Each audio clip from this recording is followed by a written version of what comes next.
A rainy night in Gangnam. A mansion soaked in blood. A son found shivering in shock. But within days, he's driving a Ferrari and smiling for cameras. What happened to the perfect Kim family? And how did the grieving son become the prime suspect in one of South Korea's most calculated family murders? Let's uncover the twisted truth hiding behind that quiet smile. The rain fell heavy and dreary over southern Seoul, slicking the streets of the affluent Gangnam district. It was an evening meant for quiet contemplation within the high walls of exclusive residences, but the pervasive gloom seemed to foreshadow an impending tragedy. Suddenly, the oppressive quiet was shattered.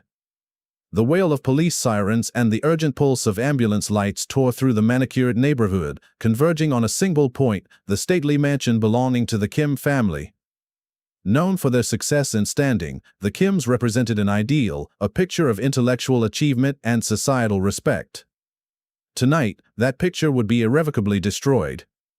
As emergency crews rushed onto the scene, the commotion drew curious neighbors and reporters, their faces illuminated by the flashing blue and red lights cutting through the downpour. Inside the normally orderly and serene home, an unimaginable horror had unfolded. Police and medical personnel moved quickly, their professional demeanor a stark contrast to the chaos they encountered within. Amidst the grim task of processing the scene, their attention was drawn to a figure huddled in a corner, seemingly paralyzed by fear and confusion. This was Kim Seung-ho, the 24-year-old eldest son of the family, a student at a prestigious university and often described as the pride of his parents. He was found shivering, his expression vacant, ostensibly reeling from the shock of discovering his entire immediate family slain. His father, Kim Tae-hyun, a respected lawyer deeply connected within South Korea's financial and legal circles, was dead. His mother, Lee Jong-mi, a highly accomplished executive who had graduated top of her class from Ua Women's University, was also gone. And his beloved younger sister, Kim Eun-ji, a gifted linguist and top student at Yonsei University, lay lifeless. The three victims were found in different parts of the sprawling mansion, each bearing suspicious traces of violence. The initial sight of Kim Seung-ho, the sole survivor amidst such carnage, evoked immediate pity. His apparent devastation seemed a natural response to witnessing the brutal end of his family. Hearts went out to the young man who had seemingly lost everything in one horrific night. He was the picture of a victim, overwhelmed by grief and terror. Police officers, hardened by years of confronting the worst aspects of humanity, felt a pang of sympathy as they tried to comprehend the scale of the tragedy that had befallen him. The initial assumption, fueled by the sheer brutality, pointed towards a home invasion, a violent intrusion by an unknown perpetrator who had somehow breached the security of the affluent neighborhood. Yet, even in those first chaotic hours, subtle incongruities began to surface. While Kim Seung-ho cried and screamed upon the initial police arrival, confirming his status as the only one left alive, something about his subsequent demeanor felt slightly off-key to the most experienced eyes on the scene. No one present, however, could have anticipated how swiftly the narrative surrounding the young survivor would begin to unravel, nor how profoundly his own actions in the coming days would pivot the focus of the entire investigation inward. The initial shock and sympathy directed towards him would soon morph into unsettling doubt. The central question loomed large, hanging heavy in the rain-soaked air. Was this horrific event the work of an external force, a random act of violence that tragically targeted the Kims? Or did the key to unlocking this mystery lie concealed within the very walls of the mansion, perhaps held by the only person who walked away alive? The truth, obscured by grief and the initial chaos, remained elusive.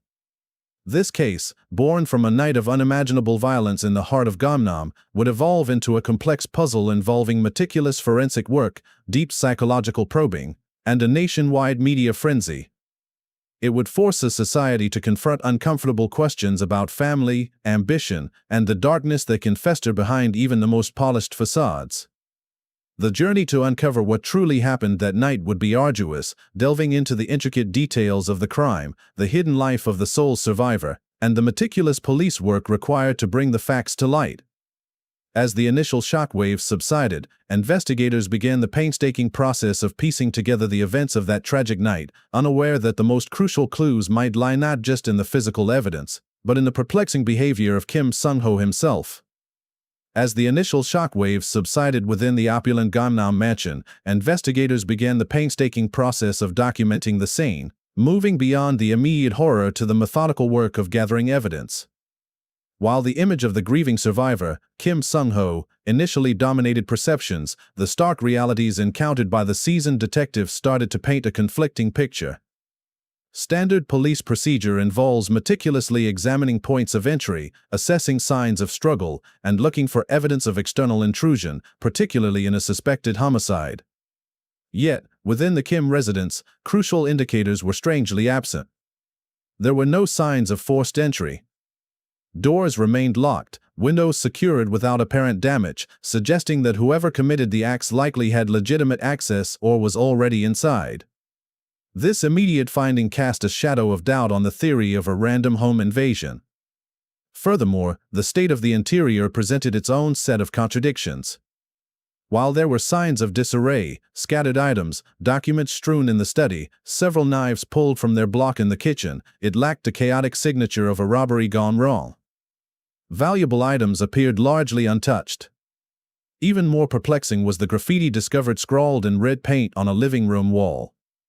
Written in Korean with poor grammar, the phrases invoked social division and hatred, suggesting an external group with a grievance, yet it felt jarringly out of place, almost theatrical, within the context of a family home.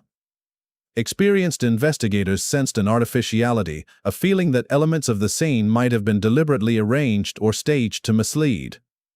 A broken kitchen window frame initially suggested a point of entry, but failed to align with the fact that the mansion's security system reportedly remained silent throughout the incident.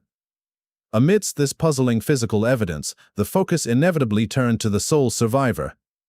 Kim Seung-ho's initial display of shock and grief gave way to a demeanor that investigators found increasingly unsettling. Standard reactions to such profound trauma typically involve deep distress, disorientation, and difficulty processing events. Kim Seung-ho, however, displayed a remarkable, almost unnerving, calmness during initial police interactions and questioning. While outward composure can sometimes be a coping mechanism, certain actions actively drew suspicion. Within a mere 3 days of his family's brutal murder, while arrangements were likely still being made for their funerals, Kim Seung-ho began making persistent inquiries about the family's significant assets. He specifically asked police officers and others about the procedures for claiming life insurance policies and settling the estate. This perceived preoccupation with financial matters at a time of immense personal tragedy struck investigators as highly irregular and callous. The subsequent funeral service became a focal point for these growing doubts. Surrounded by grieving relatives, family friends, and acquaintances grappling with the sudden loss, Kim Seung-ho stood apart. Witnesses noted his distinct lack of tears and visible sadness. He didn't seek comfort or lean on others for support. Instead, observers described his expression as cold, his demeanor detached. At the height of the solemn proceedings, as mourners struggled to contain their emotions, Kim Seung-ho took an action that stunned everyone present. He stepped forward, looked towards the coffins, and began to softly sing Sweet Day, a popular K-pop ballad. The performance, weak and lonely sounding in the hushed, grief-stricken atmosphere, left attendees frozen in disbelief. Was it a bizarre attempt at tribute, or something else entirely? Following this strange display, his interactions with mourners further solidified the unease. He reportedly moved among them calmly, shaking hands, offering formal greetings, and even engaging in small talk about school or work, topics utterly incongruous with the setting.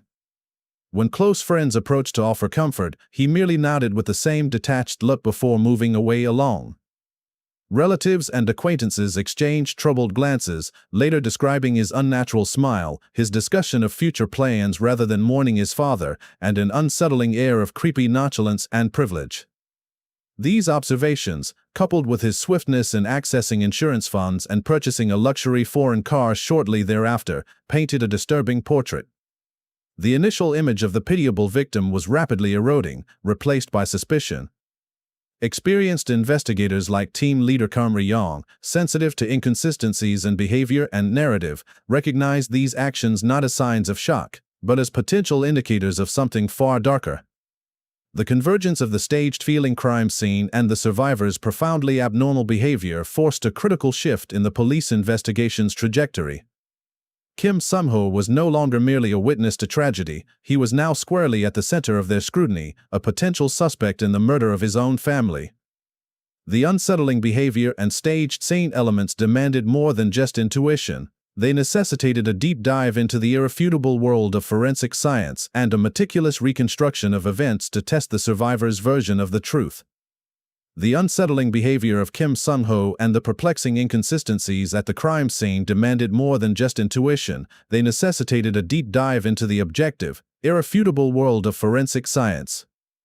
As suspicion increasingly coalesced around the sole survivor, the investigation intensified its focus on the physical evidence within the Kim family mansion, alongside a rigorous examination of Kim Seung-ho's stated whereabouts during the critical hours. South Korea's elite forensic teams, likely involving experts from the National Forensic Service, NFS, and the National Institute of Scientific Investigation, NISI, were called upon to meticulously dissect the grim tableau left behind. Their findings would prove crucial in dismantling the initial narrative of an external attack. Autopsies and detailed crime scene analysis began to yield significant results that challenged the home invasion theory. One of the most critical discoveries was the determination that the three victims, Kim Tae-hyun, Lee Jong-ai, and Kim Moon-ji, had likely died at different times. This staggered timeline was inconsistent with a swift, simultaneous assault expected from intruders. It suggested a more prolonged and controlled sequence of events, something more feasible for someone already within the house. Furthermore, the specific causes of death added layers of complexity. While physical trauma was evident, including a deep, sharp weapon wound on Lee Jong-ai's neck, toxicology reports revealed the presence of lethal poison traces, particularly concerning the mother and daughter. This indicated potentially complex methods of murder, possibly involving incapacitation or a combination of attacks, further distancing the scenario from a simple, violent break-in. The forensic examination also uncovered heartbreaking evidence of resistance. Defensive wounds were found, concentrated notably on the hands and arms of Lee Jong-ai and Kim Moon-ji. These injuries strongly suggested they were conscious during at least part of the assault, recognized their attacker, and desperately fought for their lives. Tiny fragments of skin, potentially belonging to the perpetrator, might have been found beneath their fingernails, offering potential DNA clues. However, subsequent analysis of all biological evidence collected throughout the mansion yielded another significant finding: a complete lack of any unidentified DNA or footprints. Despite the heavy rain that evening, which logically should have resulted in mud or water being tracked inside by an external intruder, only traces belonging to the known family members were recovered. Beyond the major findings, subtle details within the mansion spoke volumes to the trained eyes of forensic investigators. Faint traces suggested that some bloodstains on surfaces had been hastily wiped, indicating an attempt at cleanup. Closets in various rooms were found open and their contents disturbed, yet the items within remained paradoxically orderly, hinting at a staged attempt to simulate a burglary rather than a genuine ransacking. A jewelry box contained only a few accessories, further undermining the robbery motive, as significant valuables seemed untouched. Perhaps most damning was a faint trace of blood, later identified as belonging to Lee Jong-ai, found on the handle of her husband Kim Tae-hyun's briefcase in his office, a location considerably distant from where her body was discovered. This suggested movement of items, or the victim, after death, actions inconsistent with fleeing intruders but plausible for someone controlling the scene from within. Parallel to the meticulous forensic work, investigators rigorously scrutinized Kim Seung-ho's alibi.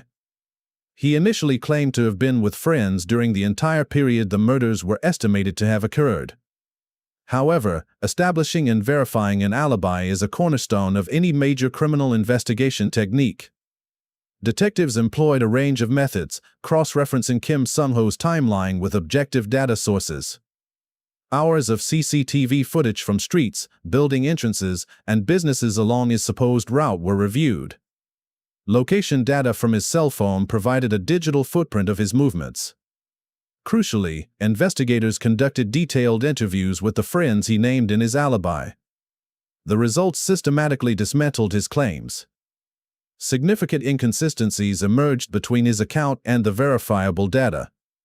CCTV footage revealed gaps where his presence could not be confirmed or showed him in locations that contradicted his story. Cell phone location data placed him at variance with his stated whereabouts during key intervals. Furthermore, his friends' recollections were often vague, uncertain, or directly conflicted with his narrative regarding timings and activities.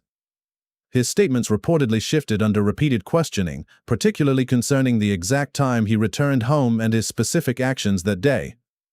This pattern of inconsistency and demonstrable falsehoods severely damaged his credibility.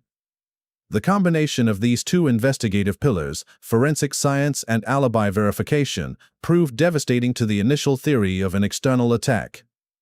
The forensic evidence strongly pointed away from unknown intruders, highlighting internal inconsistencies and signs of staging. Simultaneously, the sole survivor's account of his whereabouts demonstrably failed under scrutiny. The lack of external traces, the staggered deaths, the presence of poison, the defensive wounds, the staged elements, and the collapsing alibi all converged, pointing the investigation with increasing certainty towards Kim Seung-ho. With the physical evidence mounting and the alibi crumbling, investigators delved deeper, exploring the digital breadcrumbs left behind and the complex family dynamics that might finally reveal the motive behind such an unthinkable crime.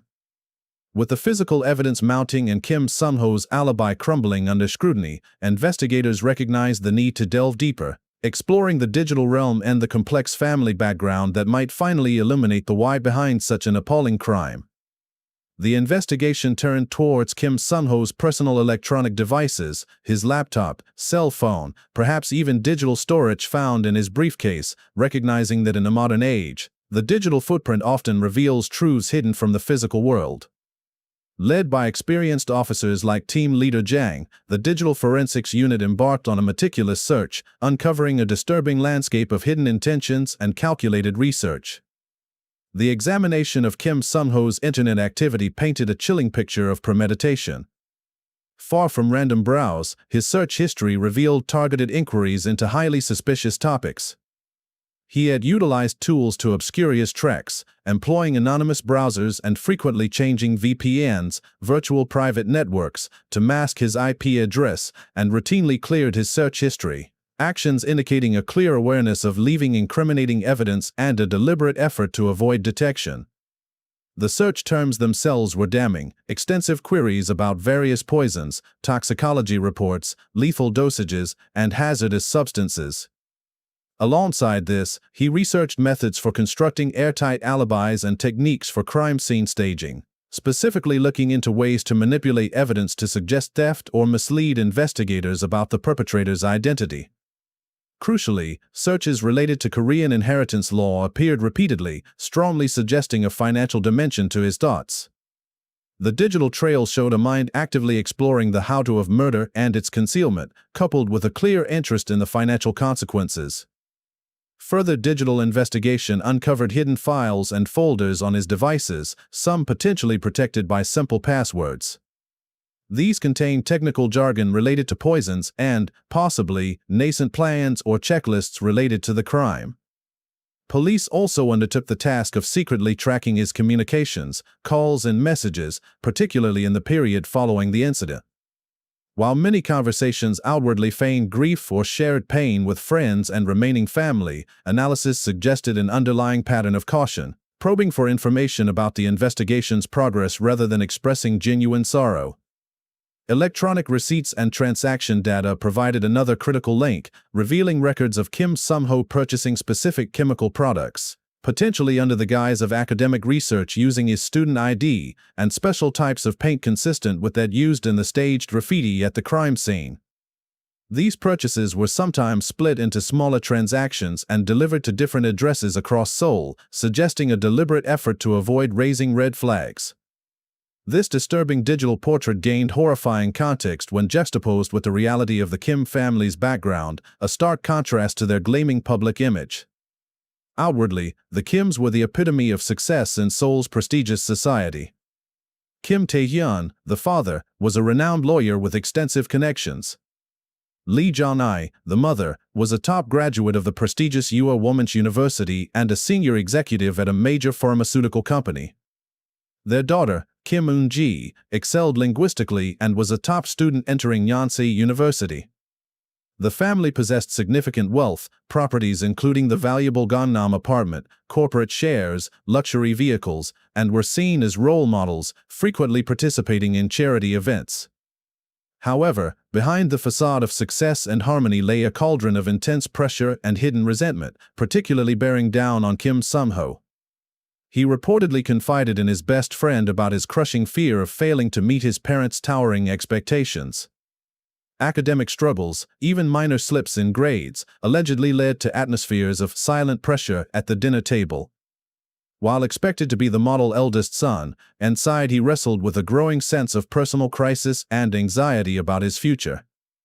This pressure was exacerbated by constant comparisons, often made as lighthearted but sharp jokes during family gatherings, between him and his exceptionally talented younger sister, Kim Eun-ji, who increasingly became the center of parental and relative attention due to her scholarships and awards.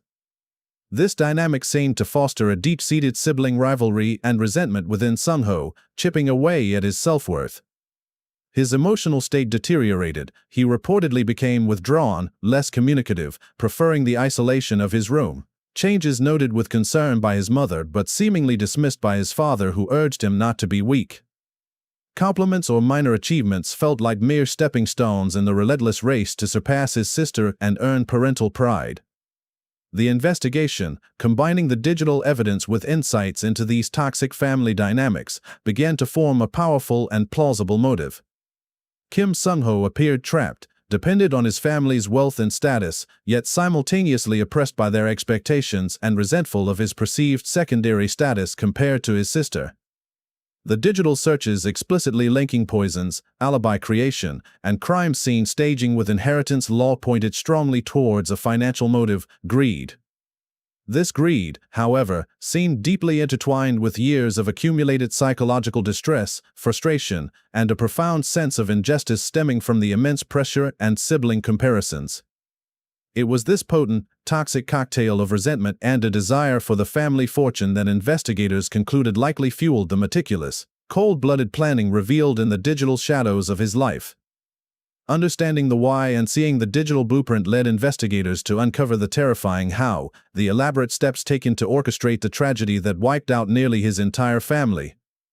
Understanding the potent mix of greed and resentment festering beneath Kim Seung-ho's carefully constructed facade provided investigators with the crucial why. However, the digital evidence trail, meticulously recovered from his personal devices, went further, illuminating the terrifying how, revealing not an impulsive act of rage, but a meticulous, cold-blooded, and months-long process of criminal planning designed to annihilate his family and secure their fortune. The digital shadows cast by his online activities exposed a labyrinth of cold logic and chilling preparation. The premeditation wasn't a matter of days or weeks. Evidence suggested Kim Seung-ho began laying the groundwork several months before the murders. His initial steps involved deep dives into the world of lethal substances. Digital forensics revealed extensive internet searches focused on toxic chemicals, delving into specific poisons, their effects, lethal dosages, and the intricacies of toxicology. Crucially, he demonstrated a sophisticated awareness of digital surveillance, employing methods to cover his tracks from the outset. He used anonymous browsers designed to leave minimal trace and frequently switched between VPNs, virtual private networks, to obscure his computer's IP address, making his online activities difficult to pinpoint. He also diligently cleared his browser history, a clear sign he knew his inquiries were incriminating and sought to erase them. The technical nature of his searches indicated a serious, focused effort to understand how to kill effectively and potentially subtly. Alongside researching methods of harm, Seung-ho actively explored ways to conceal his actions. His searches included information on substances capable of erasing biological traces, such as blood or DNA evidence, demonstrating foresight regarding crime scene cleanup. Concurrently, he began sourcing the materials needed. Under the guise of conducting chemistry research for his studies, perhaps even leveraging his student ID to appear legitimate, he placed orders for unfamiliar chemical products. Transaction records showed he cleverly split these purchases into several smaller orders, shipping them to different addresses across Seoul, likely to avoid raising suspicion with any single large or unusual delivery. Police also traced receipts connecting him to the purchase of the specific type of red paint used for the bizarre graffiti found at the crime scene, further linking him directly to the staging elements. While researching murder methods and cleanup, Seung-ho simultaneously worked on constructing a false alibi. This wasn't left to chance, it was a carefully managed operation. He reached out to friends, arranging meetings or suggesting plans, but often kept the timings deliberately vague or flexible. Analysis of his smartphone's GPS movement records revealed patterns suggesting intentional detours. On several occasions, he appeared to move through areas of the city known for having numerous CCTV blind spots, potentially creating periods where his location could not be electronically verified, thus manufacturing windows of opportunity for his timeline. His planning also involved studying the mistakes and successes of others.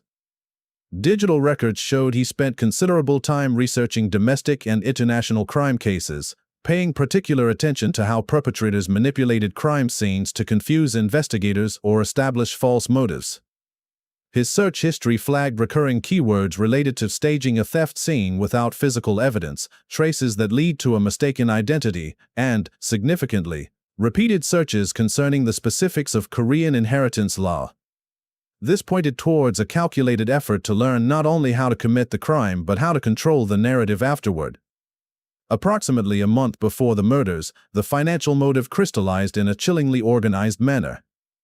Kim Seung-ho created a detailed Excel spreadsheet meticulously cataloging his family's substantial assets, the valuable Gangnam apartment, stocks held in his mother's company, luxury vehicles, bank deposits, and financial statements. More than just an inventory, the spreadsheet included notes outlining his intended allocation for these funds after obtaining them, revealing a disturbing level of planning for a future funded by his family's demise. An even more direct piece of evidence was a note discovered on his phone, a stark declaration of intent: "Everything has to be perfect tonight." Accompanying details and other digital fragments included reminders about specific procedural points, avoiding bloodstains on certain items, double-checking locks, showcasing an obsessive focus on flawless execution. To maintain his facade until the last moment, Seung-ho strategically managed his online persona. He continued posting updates on his social media, SNS, feeds, projecting the image of a normal, diligent student engrossed in studies and social activities. However, investigations revealed that a significant portion of these posts were pre-scheduled or automated updates, registered in advance. This was a calculated performance designed to mask his inner turmoil and agitation, preserving the trust of friends and teachers while he finalized his lethal preparations. Other measures included disabling some internal CCTV cameras by cutting power beforehand, ensuring no internal record of his movements, while leaving external cameras operational to support the false narrative of no intruders. The digital footprint revealed not just intent, but a terrifyingly detailed roadmap for murder, meticulously crafted over months with cold, calculating precision. Executing this intricate plan was the next step, followed swiftly by actions designed to secure the anticipated rewards of his unfathomable crime. Executing the intricate plan detailed in his digital notes was only the beginning. Kim Seung-ho quickly moved to secure the perceived rewards of his actions, revealing a chilling focus and lack of remorse even amidst the immediate aftermath of the family tragedy. While authorities worked to process the horrific scene and the public grappled with the initial shock, Seung-ho embarked on a series of calculated moves aimed at consolidating the family fortune and constructing a new life for himself, funded by the very people whose lives he had allegedly extinguished. One of his first priorities was accessing the significant financial assets suddenly available to him.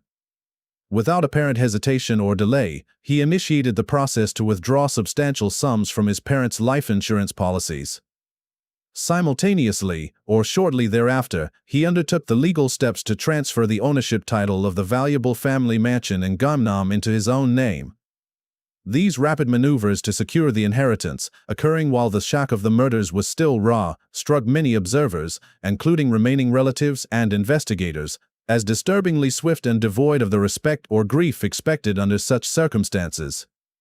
Neighbors noted his hardened eyes and an attitude seemingly detached from human emotion. He reportedly failed to bow his head or shed a tear in public view.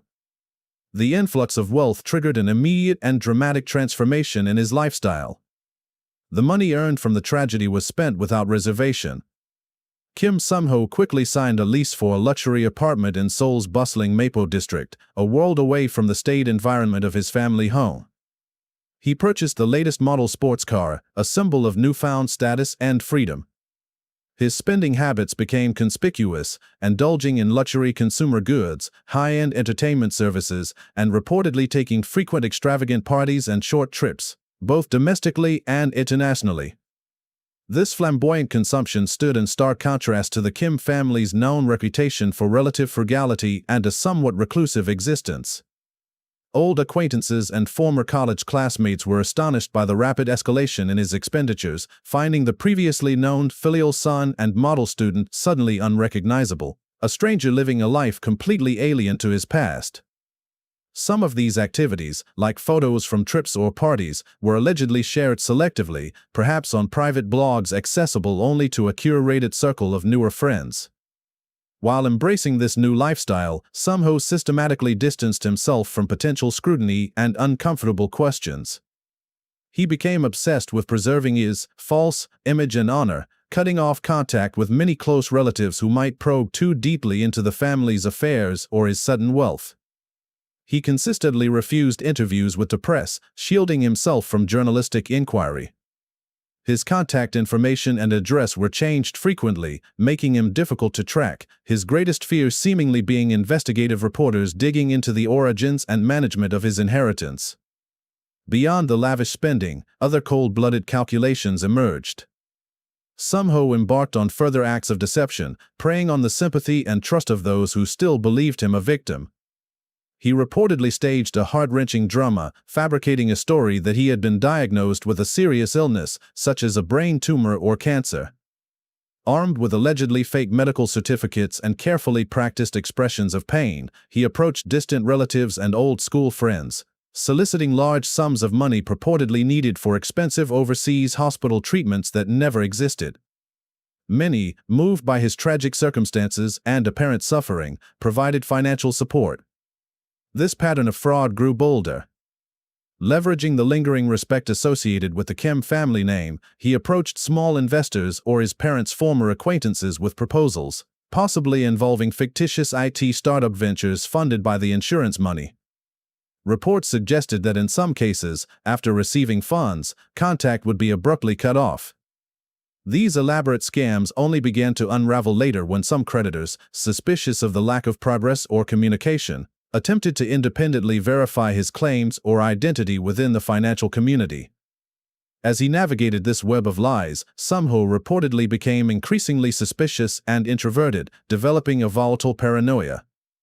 He would react with anger if anyone mentioned his family or the past, sometimes threatening to cut ties or blocking contact entirely. His old social circle dissolved, replaced by new acquaintances, often described as individuals who had perhaps faced their own hardships or were attracted to his quick money and lifestyle, and less likely to question his background. Even among these new friends, he remained guarded, avoiding questions about the case with a stiff demeanor and an awkward smile. Throughout this period, unknown to Seung-ho, the police maintained quiet but persistent surveillance. They tracked significant bank account changes and unusual financial transactions, potentially including attempts to move funds overseas or convert them into untraceable assets like gold. Investigators sometimes employed disguised approaches, perhaps posing as real estate agents or potential business contacts, to gather intelligence discreetly.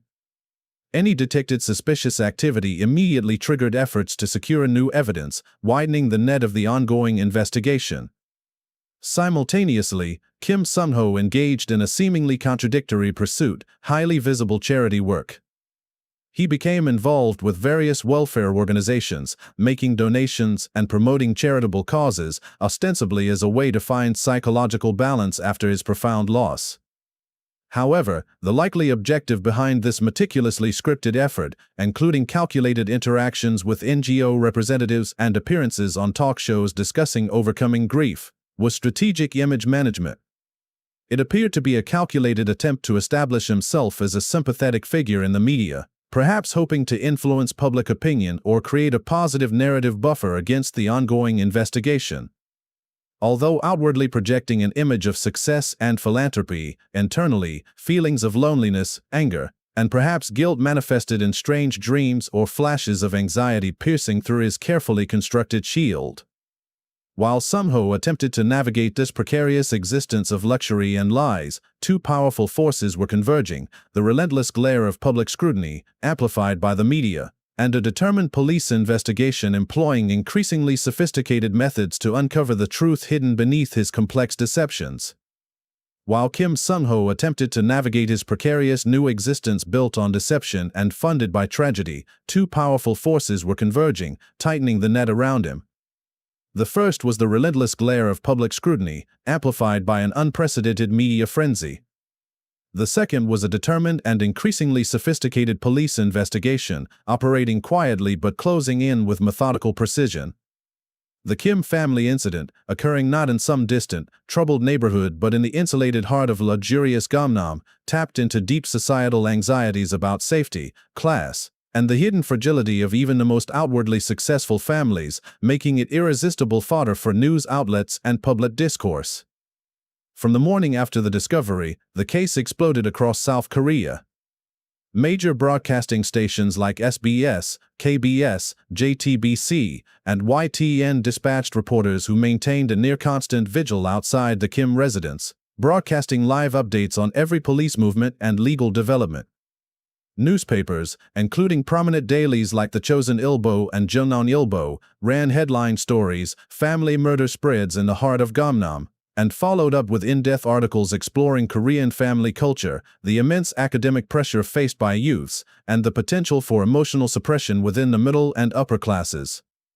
The crime-dominated online spaces, popular internet forums like Dom Cafe and Naver saw related discussion topics surge to the top of real-time rankings for days, accumulating hundreds of thousands of comments filled with speculation, theories, and outrage. Public fascination fueled widespread conjecture about motives, ranging from jealousy and inheritance disputes to outlandish theories involving gang retaliation or the parents' business dealings. Popular bloggers and YouTubers dissected publicly released CCTV footage, created their own speculative reenactment videos, and debated every scrap of information. Television debate shows, potentially including programs like Crime Files, brought in criminal psychologists and legal experts who analyzed Kim Seung-ho's suspicious behavior, his calmness at the funeral, his haste to claim the inheritance, further stoking public suspicion. Some veteran reporters drew comparisons to other infamous national traumas like the Wazon serial murders or the shocking Seung-ho model student parents case, attempting to contextualize the profound societal shock.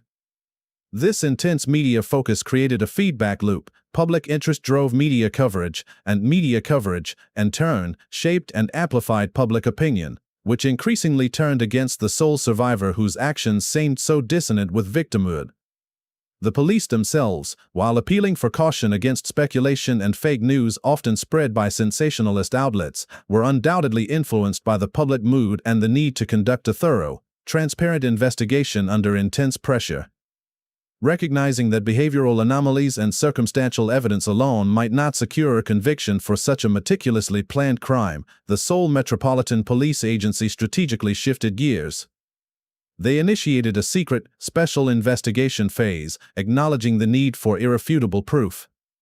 A dedicated team was formed, likely comprising seasoned detectives, forensic specialists, and psychological analysts.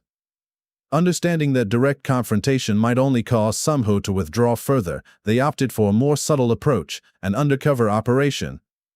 Two officers were carefully selected to infiltrate Seung-ho's new life in the Mapo district. Posing as potential friends, they integrated themselves into his orbit through seemingly innocuous means, one perhaps engaging him in discussions about investments or college life over coffee, the other joining an English conversation class he attended. The mission was to build rapport, gain his confidence, and patiently wait for him to let his guard down. Through natural, everyday conversations, the undercover officers would casually steer the topic towards the case, his family, or related themes. They might have even proposed hypothetical scenarios, perhaps framed as a detective game, asking how one might theoretically commit or cover up such a crime, probing his knowledge and reactions. Initially, Kim Seung-ho maintained his composure. However, possibly growing overconfident in his ability to deceive or perhaps feeling a psychological need to boast about his perceived cleverness to his newfound friends, he gradually began to reveal more than he should have.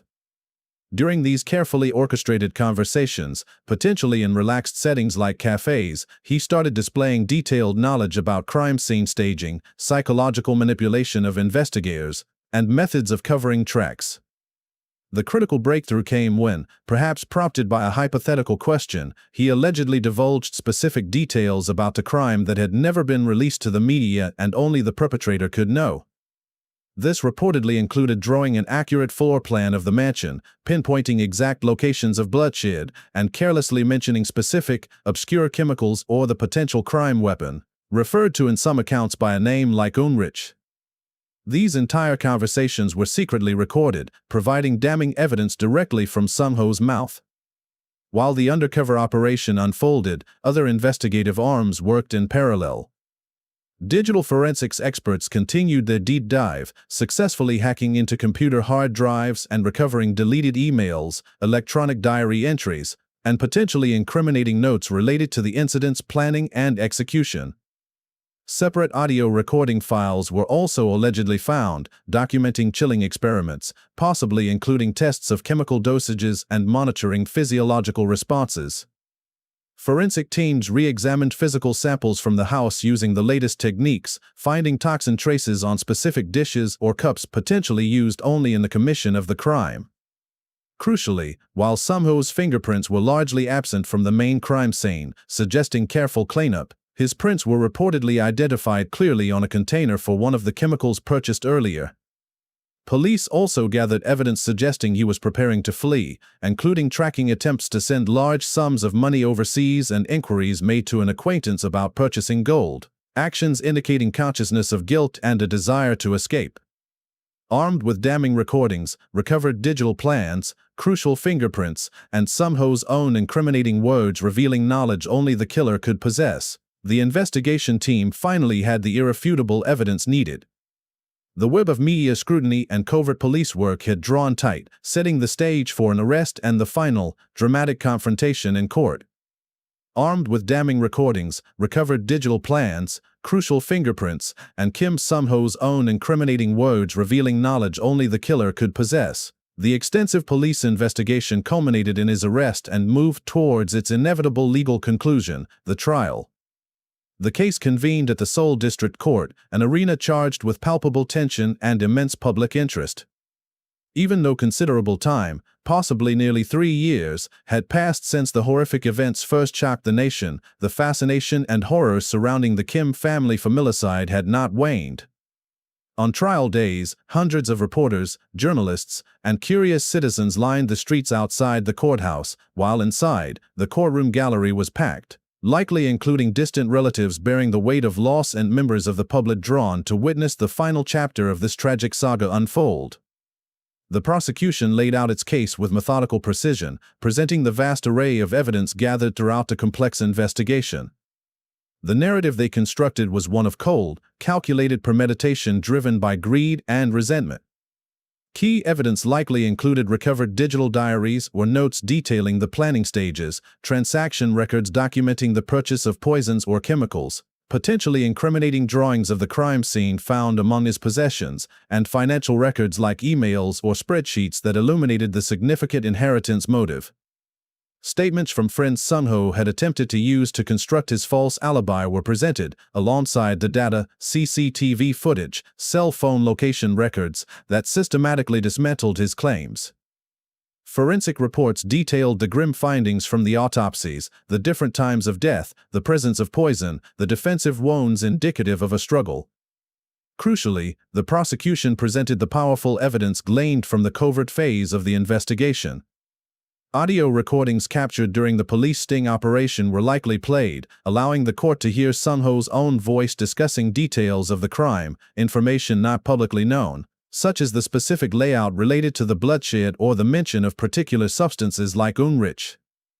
The testimony of the undercover officers, particularly the female officer who had reportedly built significant rapport with him, would have been pivotal, recounting firsthand his incriminating statements and demonstrating his detailed knowledge of the crime's execution and staging. Facing this mountain of evidence, the defense team attempted to construct an alternative narrative. Their strategy focused heavily on psychological factors, arguing that Kim Seung-ho was not a cold-blooded killer but a damaged individual who had finally snapped under immense pressure. They likely argued that years of intense academic stress, relentless parental expectations, and unfavorable comparisons to his successful sister had inflicted long-term mental trauma. The defense may have suggested that these pressures led to a state of diminished capacity or a loss of control, implying the killings were not the result of rational planning but an act born of desperation and psychological breakdown. They sought to portray him, in part, as another victim of the family's dysfunctional dynamics. The prosecution, however, strongly refuted this line of defense.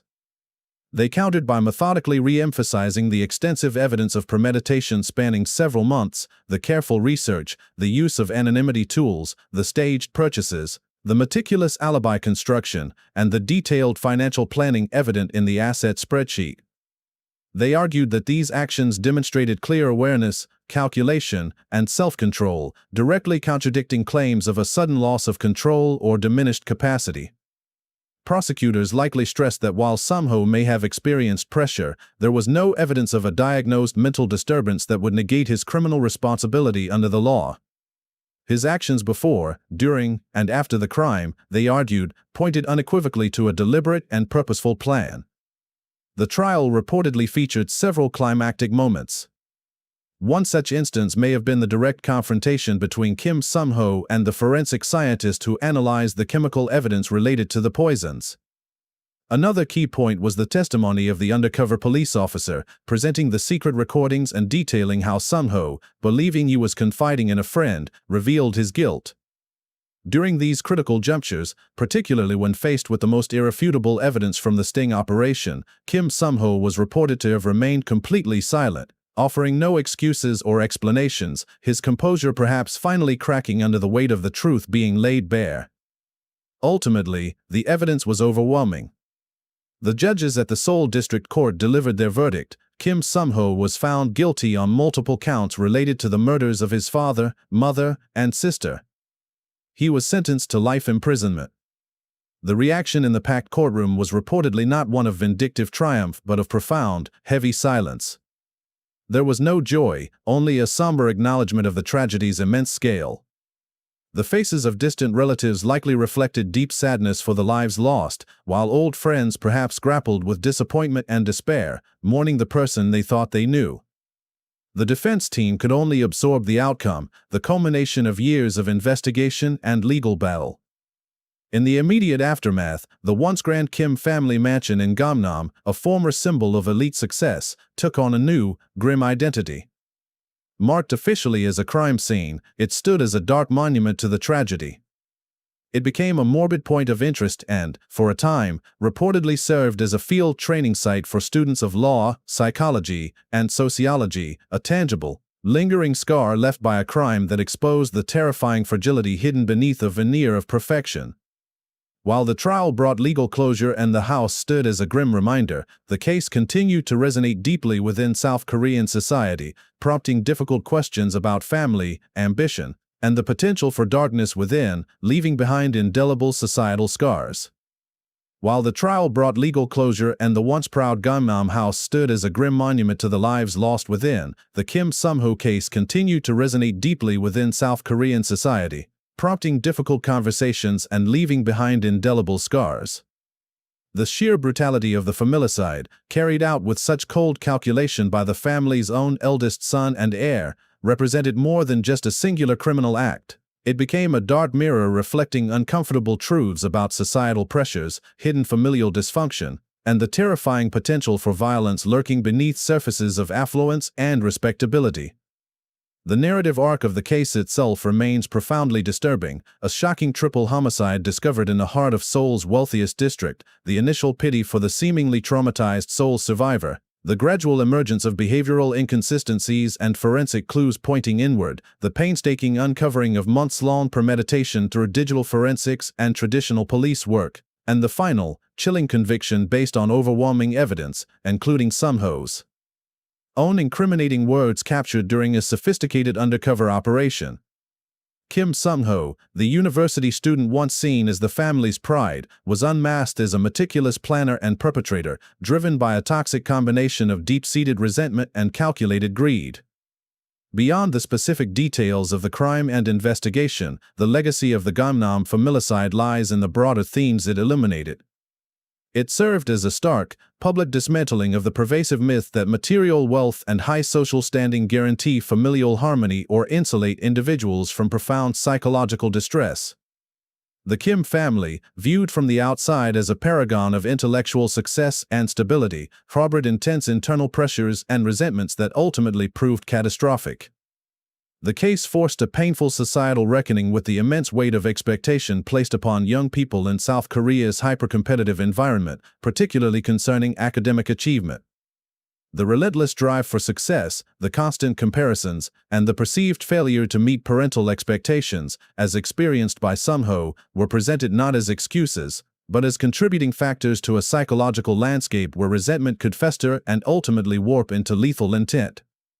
It exposed the fallibility of the perfect family ideal, revealing how destructive emotions can be hidden behind closed doors until they explode with devastating consequences. The investigation itself became a case study in the application of modern policing techniques.